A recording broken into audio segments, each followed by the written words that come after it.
Kita menampakkan kepada orang lain, bukan karena Allah kita melaksanakan, itu juga bisa menggagalkan pemberian kita, bisa menggagalkan tindakan kita, walaupun itu baik, walaupun itu sholat, walaupun yang lainnya. Cuma satu saja amal kebaikan, walaupun kita lakukan dengan riya, tetap Allah berikan pahala, dan itu karena rahmatnya Nabi kita Muhammad SAW begitu meluas kepada umatnya. Kapan itu? Kalau kita baca sholawat.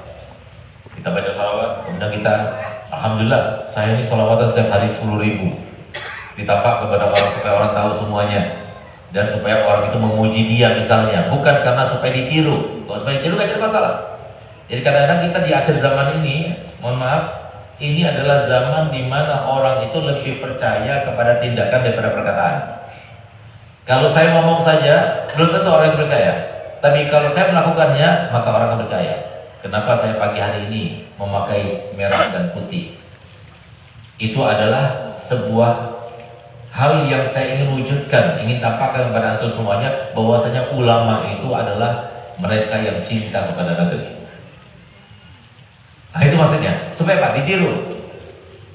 Ini zaman dimana orang itu lebih senang kepada sebuah perbuatan daripada perkataan. Kalau mengatakan semuanya bisa, yang nomor satu pun juga bisa, yang notabene-nya seorang fasik pun juga bisa, tapi melaksanakannya juga belum tentu. Orang yang sholat subuh itu adalah tanda-tanda orang mukmin. Orang yang sholat isya pada waktunya itu adalah tanda-tanda orang mukmin. Bukan semua orang bisa melaksanakannya. Nah, jadi kadang-kadang di akhir zaman ini, ya, menampakkan sebuah amal kebaikan, asalkan bisa menjaga hatinya, jangan sampai riya, ya, tapi maksudnya tujuannya supaya ditiru oleh orang lain, itu bagus.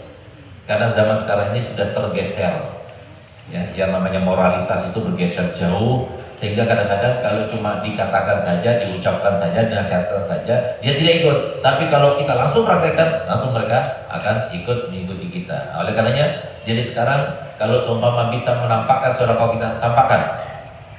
Tapi jaga hati, jangan sampai riya. Kalau kita bisa menampakkan kebaikan kita berupa apapun juga, pada zaman sekarang ini lebih bisa diterima sesuai dengan penelitian yang pernah dibuat, bahwasanya orang itu sekarang lebih senang kepada perbuatan dan tindakan ketimbang daripada ucapan dan perkataan sekarang. Jadi silakan, tapi jaga hati. Kenapa? Hati kita ketika riya, maka dia tidak akan bergulir dan membawa pahala, bahkan membatalkannya. Itu yang kedua. Ketiga,